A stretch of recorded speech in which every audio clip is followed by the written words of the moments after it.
technology is undoubtedly the enabler of a lot of this change going forward in this insurtech concept. So there are going to be challenges, but the opportunities for intermediaries have never been better in our view. So we're certainly in a world where there's certainly going to be more volatility, there is more uncertainty, there is more risk, and that means that there's need for more advice. Fundamentally, it's going to be tougher and tougher to do things yourselves, even though there's a bias for a customer to want to do that.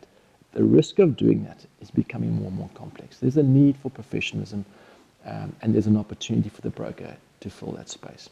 But I think that outside of what can be done, I think we mustn't lose sight of the fact of how much value brokers are already giving to customers. All the changes to technology and all the changes to regulation, a lot of brokers sit back and say, this is just not for me. This is not how I'm going to want to be successful. And we've thought long and hard about this as Santam to say, well, where's the real value? And we really believe the value remains very much rooted in intermediaries. So yes, you've got to be acceptant and wanting to change, and you've got to adopt new technology ways. But there's some fundamentals that talk to value. And we really try to unpack what the industry is doing in this space. We group together the typical direct insurers as a grouping, and we group together the typical intermediate insurers in a grouping. So you're taking the big 6 or 7 in each space, and we aggregate that. The first thing that's real is that only 14.1% of the general insurance market today is sold by typical direct insurers. That's not because they're not having meaningful value to add to customers in the personal line space.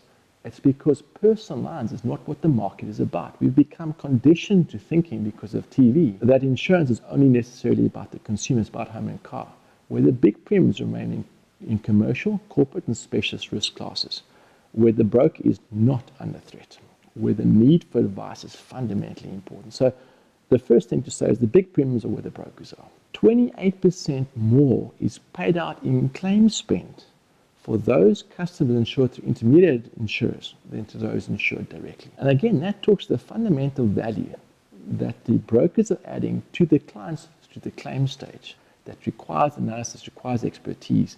Otherwise, you often find yourself alone against the big insurer.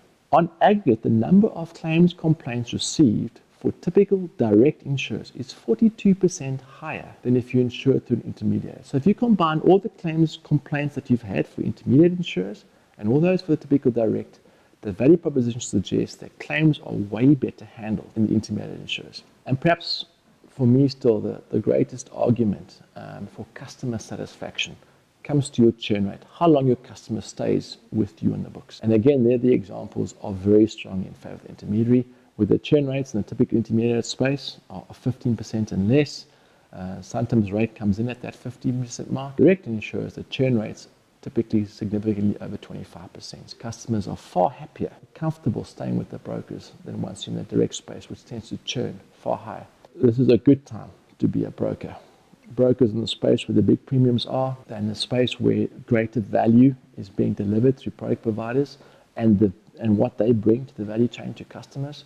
We've got to become better at using technology, finding new ways of getting access to new markets. The value is there. We just have to make sure that we can deliver it in the ways that customers are increasingly want to have it delivered.